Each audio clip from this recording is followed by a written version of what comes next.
What a great question about Nurtured Heart and what kind of resources that I use to help get myself familiar and educated and fully immersed in Nurtured Heart and what it means. So I actually have a bunch of books here. The one that I recommend and have used most often, as you can see, I've definitely highlighted, is this one right here called Notching Up.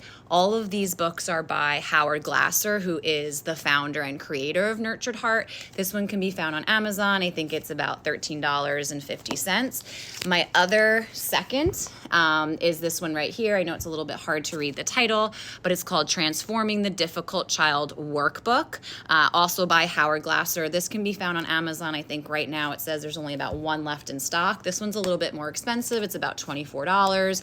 It is color inside, and it's more of a workbook where you have to answer questions, and they give you different things to actually try out, to model for examples. And this one I did not use as much, but I did find some helpful things in here. And these are not necessarily meant for just classroom teachers. Many of these are actually geared also to parents who have difficulty with managing their children's behavior at home, or just trying to find ways to be more positive in reacting to our children's different behavior. Another book that I have here, which is also a workbook and is also by Howard Glasser, is called the Transforming the Intense Child Workbook, and it is very similar to this one right here. I just really dove right in when I started learning about Nurtured Heart, and I wanted to immerse myself and get as many resources as I could.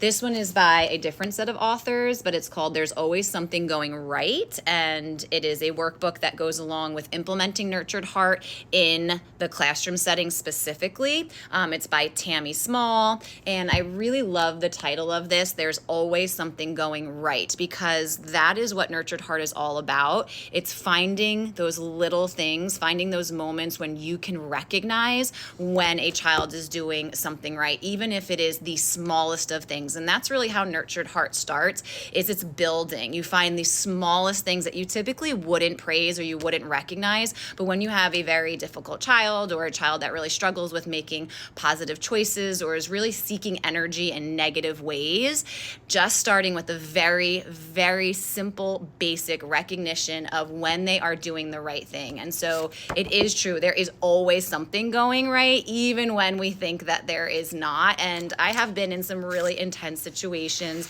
as a special ed and inclusion teacher, and this program is not a solve all your problems. It is not going to work for every single child, and there's lots of different components about it, which I'm going to post in some other videos responding to some other comments. But one last thing I wanted to say, I also created this list right here of 60 different qualities of greatness, and also how we can recognize those qualities of greatness and the meanings of those qualities of greatness. It's in alphabetical order. I'd be happy to share it with you. If you wanted to send me a message, send me your email, and I'd be happy to send the PDF to you. And it just has a list of words like confident and determined and empathetic and generous, kind, optimistic, resilient, respectful. There's all different levels of words, for lower elementary, upper elementary.